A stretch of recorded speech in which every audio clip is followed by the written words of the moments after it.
कहानी की शुरुआत होती है ग्रे नाम के एक आदमी से जो एक पुरानी क्लासिक कार को रिपेयर कर रहा है। यह गाड़ी उसके एक पक्के कस्टमर की थी और आज उसे यह वाहन उसके मालिक को सौंपना था। जैसे ही ग्रे वर्कशॉप बंद करके इस गाड़ी को उसके ओनर के पास पहुंचाने के लिए निकलता है, ठीक उसी वक्त उसकी पत्नी आशा अपनी AI बिना ड्राइवर के चलने वाली गाड़ी में वहां पहुंचती है। आशा के पास जो ऑटोमेटिक गाड़ी थी, ये गाड़ी स्टीयरिंग को छुए बिना इंसान को केवल आवाज के निर्देश पर उसके डेस्टिनेशन तक ले जाती थी। मगर ग्रे को AI तकनीक बिल्कुल पसंद नहीं आती थी। उसका विश्वास था कि ये रोबोट जैसी मशीनें भविष्य में मनुष्यों के लिए बहुत बड़ा जोखिम साबित होंगी।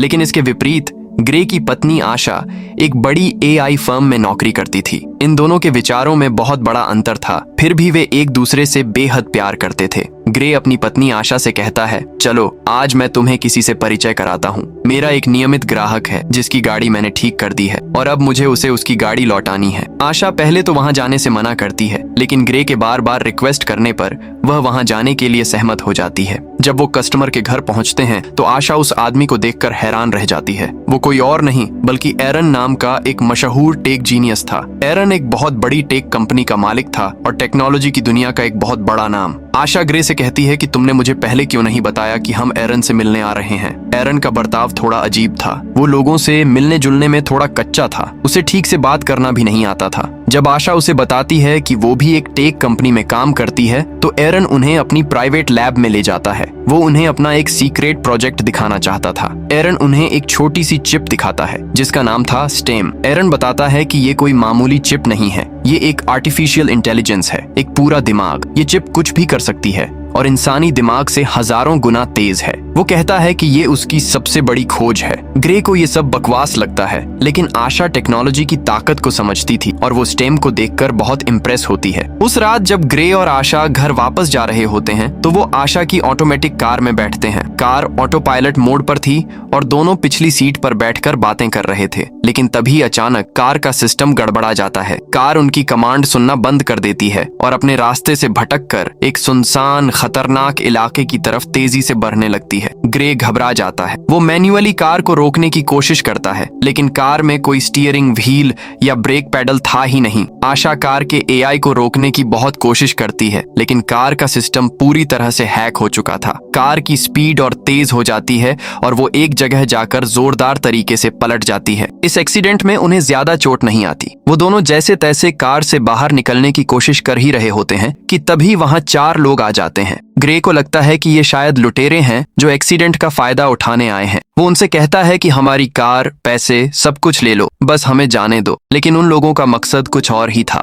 वो लुटेरे नहीं थे। उनमें से एक आदमी जो उनका लीडर लग रहा था, वो ग्रे की पत्नी आशा को घूर कर देखता है और उसे गोली मार देता है। ग्रे ये देखकर सन्न रह जाता है। वो चीखता है, लेकिन इससे पहले कि वो कुछ समझ पाता, वो लोग ग्रे को पकड़ते हैं और उसकी गर्दन के पिछले हिस्से पर रीढ़ की हड्डी के पास गोली मार देते हैं। वो चारों लोग वहां से चले जाते हैं। ग्रे जमीन पर पड़ा था। गोली लगने की वजह से उसका पूरा शरीर पैरालाइज हो गया था। वो हिल भी नहीं पा रहा था। वो बस अपनी आंखों के सामने अपनी पत्नी आशा को दम तोड़ता हुआ देख रहा था। ग्रे की दुनिया उसकी आंखों के सामने ही उजड़ गई थी। कुछ देर बाद वहां पुलिस आती है, लेकिन तब तक बहुत देर हो चुकी थी। 3 महीने बीत जाते हैं। ग्रे की जान तो बच गई, लेकिन वो अब पहले जैसा नहीं रहा। गर्दन के नीचे गोली लगने की वजह से उसकी रीढ़ की हड्डी टूट चुकी थी और कंधे से नीचे उसका पूरा जिस्म पैरालाइज हो गया था। अब वो अपनी जिंदगी व्हील चेयर पर गुजारने के लिए मजबूर था। उसके घर पर हर काम के लिए रोबोटिक मशीनें थीं। एक AI सिस्टम था जो उसे खाना खिलाता, उसे बिस्तर से उठाता और उसके सारे काम करता। उसकी माँ उसका ख्याल रख रही थी, लेकिन ग्रे के लिए ये जिंदगी एक बोझ बन चुकी थी। वो हर पल बदले की आग में जल रहा था। उन 4 लोगों ने न सिर्फ उसकी पत्नी को मारा, बल्कि उसकी जिंदगी भी छीन ली थी। ग्रे के पास जीने की बस एक ही उम्मीद बची थी कि वो अपनी पत्नी के कातिलों को सजा दिलवाएगा। वो इसी उम्मीद में पुलिस स्टेशन जाता है। वहां उसकी मुलाकात डिटेक्टिव कॉर्टेज से होती है। वो डिटेक्टिव से कातिलों के बारे में पूछता है, लेकिन डिटेक्टिव के पास उसे बताने के लिए कुछ नहीं होता। डिटेक्टिव कॉर्टेज बताती है कि एक्सीडेंट वाली जगह पर एक पुलिस ड्रोन मौजूद था, लेकिन जो फुटेज मिली है वो बहुत धुंधली है।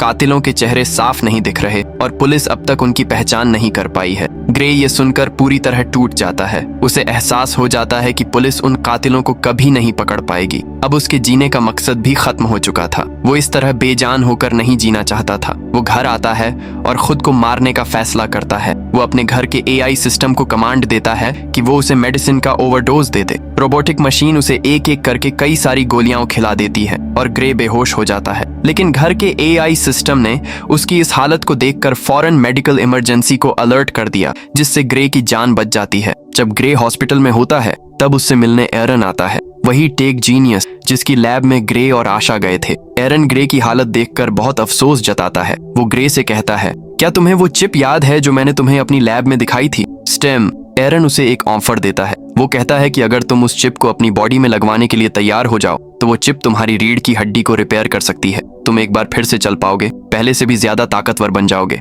ग्रे को टेक्नोलॉजी से नफरत थी। वो एरन की इस बात से इनकार कर देता है। वो कहता है कि मैं अब जीना ही नहीं चाहता। तब एरन उससे कहता है, सोच लो ग्रे, ये चिप तुम्हारी पत्नी के कातिलों को ढूंढने में तुम्हारी मदद कर सकती है। कातिलों का नाम सुनते ही ग्रे के अंदर एक नई उम्मीद जाग जाती है। वो इस खतरनाक एक्सपेरिमेंट के लिए तैयार हो जाता है। अगले सीन में हम देखते हैं कि एरन के घर की सीक्रेट लैब में ग्रे का ऑपरेशन चल रहा है। ये एक गैर कानूनी ऑपरेशन था, इसलिए इसे दुनिया से छुपाकर किया जा रहा था। एरन और उसकी टीम स्टेम चिप को ग्रे की रीढ़ की हड्डी में इम्प्लांट कर देते हैं। वो चिप सीधा ग्रे के दिमाग से जुड़ जाती है। ऑपरेशन के कुछ घंटे बाद ग्रे को होश आता है। एरन की टीम उसके हाथ पैर हिलाने की कोशिश करती है, ये देखने के लिए कि क्या उसे कुछ महसूस हो रहा है, लेकिन ग्रे की बॉडी में कोई हरकत नहीं होती। एरन को लगता है कि उसका इतने सालों का एक्सपेरिमेंट फेल हो गया, लेकिन तभी ग्रे को अपनी उंगलियों में हरकत महसूस होती है। वो धीरे धीरे अपने हाथ को हिलाने लगता है। ये देखकर सब हैरान रह जाते हैं और फिर देखते ही देखते ग्रे अपने दोनों पैरों पर खड़ा हो जाता है। वो खुद को चलता फिरता देखकर बच्चों की तरह खुश हो जाता है। वो अब पहले से ज्यादा मजबूत महसूस कर रहा था। एरन भी अपनी कामयाबी पर बहुत खुश था, लेकिन वो ग्रे से एक कॉन्ट्रैक्ट साइन करवाता है। इस कॉन्ट्रैक्ट के मुताबिक ग्रे किसी को भी इस चिप के बारे में नहीं बताएगा। उसे दुनिया की नजरों में पैरालाइज ही बनकर रहना होगा। ग्रे उसकी बात मान लेता है क्योंकि उसका मकसद अब सिर्फ अपनी पत्नी के कातिलों तक पहुंचना था। ग्रे वापस अपनी व्हील चेयर पर घर आ जाता है। वो पुलिस से मिले केस के पेपर्स और सबूतों को देखने लगता है। वो उस रात की ड्रोन फुटेज को बार बार जूम करके देखता है, लेकिन फुटेज इतनी खराब थी कि कुछ भी साफ नजर नहीं आता। वो गुस्से और मायूसी में बैठा होता है। तभी अचानक उसे अपने दिमाग में एक आवाज सुनाई देती है, क्या तुमने फुटेज में एक चीज नोटिस की? ग्रे घबरा जाता है। वो कमरे में इधर उधर देखता है, लेकिन वहाँ कोई नहीं था। वो डर कर पूछता है, कौन है? सामने आओ। तभी वो आवाज फिर से आती है, शांत हो जाओ ग्रे, मैं तुम्हारे अंदर की वो एआई चिप हूँ, मैं स्टेम हूँ। ग्रे को लगता है कि वो पागल हो गया है, लेकिन स्टेम उसे यकीन दिलाता है, तुम पागल नहीं हुए हो। ऑपरेशन के दिन से मैं तुम्हारे साथ हूँ। तुम जो देख सकते हो वो मैं भी देख सकती हूँ और मुझे सिर्फ तुम ही सुन सकते हो। स्टेम की आवाज सुनकर ग्रे को यकीन हो जाता है कि ये चिप सिर्फ उसके शरीर को ही नहीं चला रही, बल्कि उसकी अपनी एक सोच है। स्टेम ग्रे की मदद करने की कोशिश करता है। वो ग्रे से कहता है कि ड्रोन फुटेज को फिर से देखो। स्टेम ग्रे का ध्यान फुटेज में एक किलर की तरफ ले जाता है और कहता है, देखो, इन चारों में से एक के हाथ पर टैटू बना हुआ है। ग्रे को वो टैटू धुंधला दिखाई देता है। वो कहता है कि ये बहुत ज्यादा धुंधला है, मैं इसे देख नहीं सकता। इस पर स्टेम कहता है, तुम्हें नहीं दिख रहा, पर मैं देख सकता हूँ। मैं इस टैटू की एक क्लियर इमेज बना सकता हूँ, बस तुम एक पेपर और पेंसिल उठा लो। जैसे ही ग्रे पेपर और पेंसिल उठाता है, स्टेम उसके हाथ का कंट्रोल ले लेता है और ग्रे का हाथ खुद ब खुद एकदम परफेक्ट तरीके से वो टैटू बना देता है। ग्रे उस टैटू को देखकर पहचान जाता है कि ये एक मिलिट्री टैटू है। स्टेम फौरन उस टैटू को अपने डेटाबेस में सर्च करता है और कुछ ही मिनटों में उस कातिल का नाम और एड्रेस निकालकर ग्रे को दे देता है। ये वही काम था जो पुलिस कई महीनों में नहीं कर पाई थी। ग्रे को अपनी पत्नी के कातिलों में से एक का पता चल चुका था। उसका नाम सर्क था। ग्रे बहुत खुश हो जाता है और फौरन पुलिस को इन्फॉर्म करने की सोचता है, लेकिन स्टेम उसे रोक देता है। स्टेम उसे एरन के साथ किया गया कॉन्ट्रैक्ट याद दिलाता है कि वो किसी को भी अपनी इस ताकत के बारे में नहीं बता सकता। स्टेम उसे समझाता है, अगर तुम पुलिस को इस किलर के बारे में बताओगे तो पुलिस उल्टा तुमसे पूछेगी कि तुम्हें इसके बारे में कैसे पता चला और एक पैरालाइज आदमी होकर तुमने ये टैटू इतनी सफाई से कैसे बनाया। ग्रे पूछता है, तो फिर अब मैं क्या करूं? स्टेम उसे सलाह देता है कि पहले वो खुद उस आदमी के एड्रेस पर जाए और उसके खिलाफ पक्के सबूत इकट्ठा करे। ग्रे अपनी व्हील चेयर पर बैठकर सर्क के घर पहुंच जाता है। वो बाहर इंतजार करता है जब तक कि पुलिस के ड्रोन वहां से चले नहीं जाते। जैसे ही ड्रोन जाते हैं, ग्रे अपनी व्हील चेयर से खड़ा होता है और चुपके से सर्क के घर के अंदर घुस जाता है। वो घर के अंदर सबूत ढूंढने लगता है। तभी स्टेम को उस किलर के कंप्यूटर पर कुछ मैसेजेस मिलते हैं। स्टेम उन मैसेजेस को कुछ ही सेकंड में पढ़ लेता है और ग्रे को बताता है कि इन मैसेजेस में ओल्ड बोन नाम की एक जगह का जिक्र बार बार किया गया है। ग्रे कहता है कि हाँ, ये उसके घर के पास ही एक बार का नाम है। वो दोनों बातें कर ही रहे होते हैं कि ग्रे को किसी के आने की आवाज आती है। वो किलर सर्क वापस आ गया था। सर्क घर में बिखरा हुआ सामान देखता है और फौरन समझ जाता है कि कोई घर में घुसा है। तभी वो सामने शीशे में ग्रे को देख लेता है और उस पर हमला कर देता है। सर्क बहुत ज्यादा ताकतवर था। वो ग्रे को बुरी तरह मारने लगता है। ग्रे उसका मुकाबला नहीं कर पा रहा था।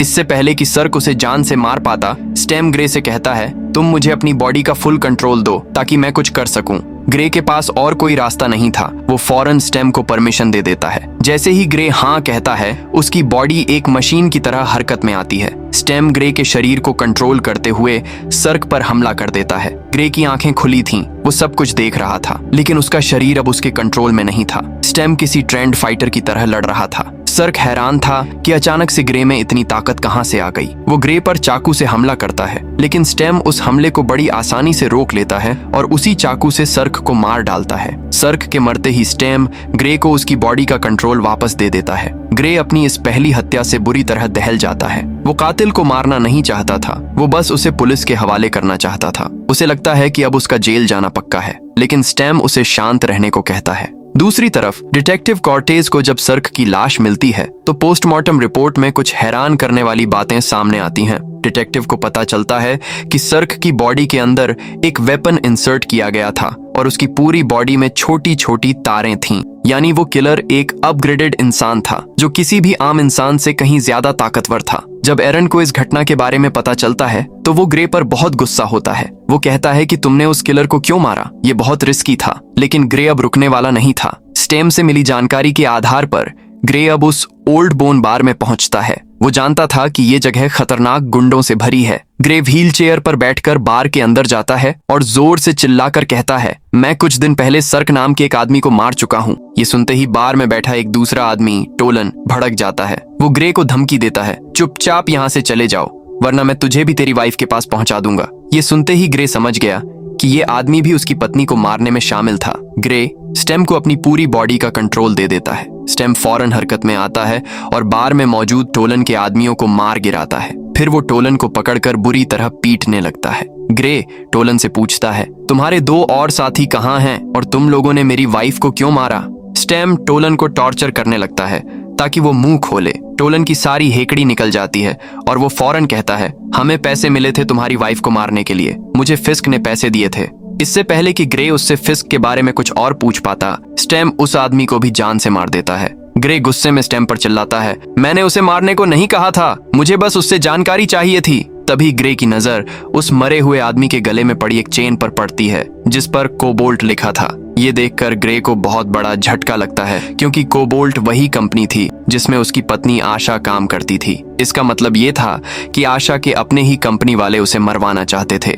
ये जानकर ग्रे के पैरों तले जमीन खिसक जाती है कि उसकी पत्नी की कंपनी ही उसे मरवाना चाहती थी। उसका शक अब और भी गहरा हो गया था। अब उसके सामने सिर्फ एक ही नाम था, फिस्क। उधर डिटेक्टिव अपनी इन्वेस्टिगेशन जारी रखती है। उसे पता चलता है कि जिस वक्त पहले किलर सर्क का मर्डर हुआ था, ग्रे अपनी व्हील चेयर पर उसी एरिया में घूम रहा था। शक के आधार पर डिटेक्टिव ग्रे के गैराज में उसे मिलने आती है। वो ग्रे को कहती है कि हमने तुम्हें उस टाइम में उस एरिया में देखा है जिस टाइम में उस आदमी का मर्डर हुआ है। वो कहती है कि हमें उस आदमी पर पहले से शक था कि उसी ने तुम्हारी वाइफ को मारा होगा। तब ग्रे कहता है, तो क्या तुम ये सोच रही हो कि मैंने उसे मारा है? तो ये गलत है क्योंकि तुम तो देख सकती हो मैं तो पैरालाइज्ड हूँ, और अगर तुम्हें फिर भी यकीन नहीं तो तुम मेरी टांग पर चाकू मारकर देख सकती हो। तब वो डिटेक्टिव इस बात पर कुछ नहीं कहती और ग्रे को बाएं कहकर वहां से चली जाती है। डिटेक्टिव के जाने के बाद ग्रे थोड़ा रिलैक्स होता है और वो चिप से पूछता है कि आगे क्या करना है। तभी स्टेम ग्रे को बताता है कि एरन उसे शट डाउन करने की कोशिश कर रहा है। चिप ये बात ग्रे को बता देती है कि मुझे एरन शट डाउन करने की कोशिश कर रहा है, इसलिए हमें जल्द से जल्द कुछ करना होगा। तब ये कहकर वो चिप ग्रे को एक हैकर के बारे में बताती है ताकि उस हैकर की मदद से एरन के कंट्रोल को हटाया जा सके, जिससे एरन का होल्ड खत्म हो जाएगा और वो कुछ भी नहीं कर पाएगा। इसके बाद ग्रे उस हैकर के पास जाने लगता है। और यहाँ पर वो चिप ग्रे को कुछ नए इनपुट कोड्स बताती है जिन्हें ग्रे अपने हाथ पर नोट कर लेता है। इसके बाद ग्रे उस हैकर के एड्रेस पर पहुंच जाता है, लेकिन एरन उस चिप को 30% शट डाउन कर देता है, जिससे ग्रे की एक टांग पैरालाइज्ड हो जाती है। लेकिन ग्रे फिर भी हिम्मत करके ऊपर जाता है। इसके बाद एरन फिर से चिप को शट डाउन करता है, जिससे ग्रे का एक हाथ और एक पांव पैरालाइज्ड हो जाता है। लेकिन इससे पहले कि एरन ग्रे को पूरी तरह से पैरालाइज्ड कर देता, ग्रे हैकर के डोर तक पहुंच जाता है। इसके बाद एरन ग्रे को 100% शट डाउन कर देता है, मींस ग्रे को पैरालाइज्ड कर देता है। तभी हम उसी बार में दो आदमियों को देखते हैं, जिसमें एक तो वही आदमी था जिसने ग्रे की वाइफ को मारा था और दूसरा उसका साथी था। अब यहाँ पर फिस्क बार के ऑनर पर गुस्सा करता है, क्योंकि ग्रे उसके एक आदमी टोलन को मार गया और बार के ओनर ने कुछ भी नहीं किया। और यहाँ पर फिस्क उस बार के ओनर को मार देता है। असल में ये बार का ओनर भी फिस्क के साथ मिला हुआ था, लेकिन अब क्योंकि उसने अपना काम ठीक से नहीं किया, इसलिए उसको मरना पड़ा। यहाँ पर फिस्क को अपने साथी की आंखों में लगे कैप्चर डिवाइस से पता चलता है कि ग्रे इस टाइम कहाँ है। इसके बाद फिस्क और उसका साथी वहां जाने के लिए निकलते हैं जहां पर ग्रे है। जब ग्रे दरवाजे पर पैरालाइज्ड पड़ा होता है तो वो हैकर जेमी वहां पर आती है और ग्रे को अंदर ले जाती है। वो हैकर ग्रे के हाथ पर लिखे कोड्स को इस्तेमाल करके एरन के कंट्रोल को सिस्टम से हटा देती है। अब ग्रे की बॉडी में वो चिप पूरी तरह से रिब्यूट होकर एक्टिवेट हो जाती है। इसका मतलब यह था कि अब वो चिप ग्रे की परमिशन के बगैर भी वो सारे काम कर सकती थी। तभी वहां पर फिस्क का साथी भी पहुंच जाता है और वो ग्रे का पीछा करता है। इसके बाद ग्रे भागता हुआ बिल्डिंग की छत पर आ जाता है। अब आगे जाने का कोई रास्ता नहीं था, इसलिए ग्रे वहीं पर रुक जाता है। यहाँ पर वो चिप अपनी पावर दिखाती है और बड़ी ही बेरहमी से फिस्क के साथी को मार देती है। जब तक फिस्क वहां पर आता है तब तक ग्रे वहां से जा चुका था। इसके बाद ग्रे जब अपने घर जाता है तो उसकी माँ उसे देखकर चौंक जाती है। उसका पूरा शरीर खून से लथपथ था।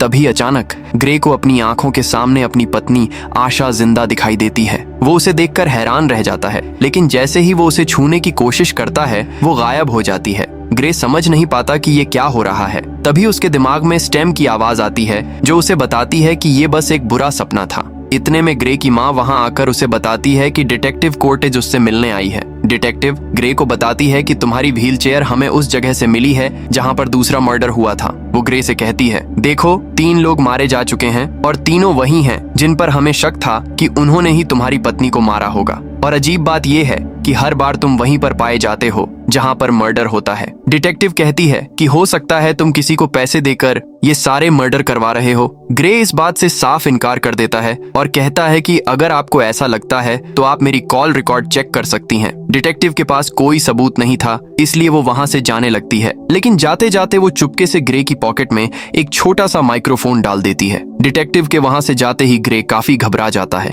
और वो स्टेम से कहता है कि अब मुझे ये सब कुछ बंद करना होगा, मैं और कत्ल नहीं कर सकता। तो वो चिप कहती है कि हमें उस आखिरी आदमी को मारना है जिसका नाम फिस्क है, क्योंकि अगर हमने ऐसा नहीं किया तो वो हमें ढूंढ कर मार देगा। ग्रे मना कर देता है, लेकिन तब स्टेम उसे एक चौंकाने वाली बात बताता है। वो कहता है, उस हैकर ने जो कोड्स बदले थे उसका मतलब ये है कि अब मुझे तुम्हारी परमिशन की जरूरत नहीं है। यानी अब वो चिप ग्रे के शरीर पर अपनी मर्जी से कुछ भी कर सकती थी। ये सारी बातें डिटेक्टिव कोर्टेज उस माइक्रोफोन के जरिए सुन रही थी, लेकिन वो ये नहीं समझ पाती कि ग्रे आखिर बात किससे कर रहा है। चिप ग्रे के दिमाग पर कंट्रोल कर लेता है। वो फिस्क को मारने के लिए निकल जाता है। डिटेक्टिव उनका पीछा करने लग जाती है। ग्रे को अपनी पॉकेट से वो माइक्रोफोन मिल जाता है। वो स्टेम से पूछता है कि तुम्हें इसके बारे में कैसे पता नहीं चला, जिस पर वो चिप कहती है कि इसमें कोई भी डिजिटल पार्ट नहीं है, इसलिए मैं इसे स्कैन नहीं कर पाया। ग्रे फौरन उस माइक्रोफोन को फेंक देता है और उसे एहसास होता है कि डिटेक्टिव उसका पीछा कर रही है। स्टेम फौरन ग्रे के शरीर का कंट्रोल लेता है और डिटेक्टिव से पीछा छुड़ाने के लिए एक ऑटोमेटिक कार को हैक करके डिटेक्टिव की कार से टकरा देता है, लेकिन डिटेक्टिव जिंदा बच जाती है। उधर डिटेक्टिव ग्रे की मां के पास जाती है और उससे पूछती है कि ग्रे के साथ आखिर चल क्या रहा है। दूसरी तरफ स्टेम अब फिस्क को ढूंढ लेता है। ग्रे गन पॉइंट पर फिस्क से पूछता है कि मेरी पत्नी को तुमने क्यों मारा, जिस पर फिस्क हंसते हुए कहता है कि हमारा काम सिर्फ तुम्हारी रीढ़ की हड्डी को तोड़ना था ताकि तुम्हें पैरालाइज्ड किया जा सके। तुम्हारी पत्नी तो बेचारी बेवजह ही मारी गई, वो बस गलत वक्त पर गलत जगह पर थी। ये सुनकर ग्रे को बहुत गुस्सा आता है और अब फिस्क और ग्रे के बीच में फाइट होने लगती है। फिस्क भी एक अपग्रेडेड इंसान था, लेकिन स्टेम उससे कहीं ज्यादा एडवांस था। स्टेम ग्रे के शरीर का इस्तेमाल करके बड़ी बेरहमी से फिस्क को भी मार देता है। इसके बाद स्टेम फिस्क का फोन चेक करता है तो फोन से ग्रे को पता चलता है कि इस सब के पीछे कोई और नहीं बल्कि एरन है। उसी ने ग्रे की पत्नी को मरवाया और ग्रे को पैरालाइज्ड करने का ऑर्डर दिया था। अब ग्रे बिना कुछ सोचे एरन को मारने के लिए उसके घर में घुस जाता है,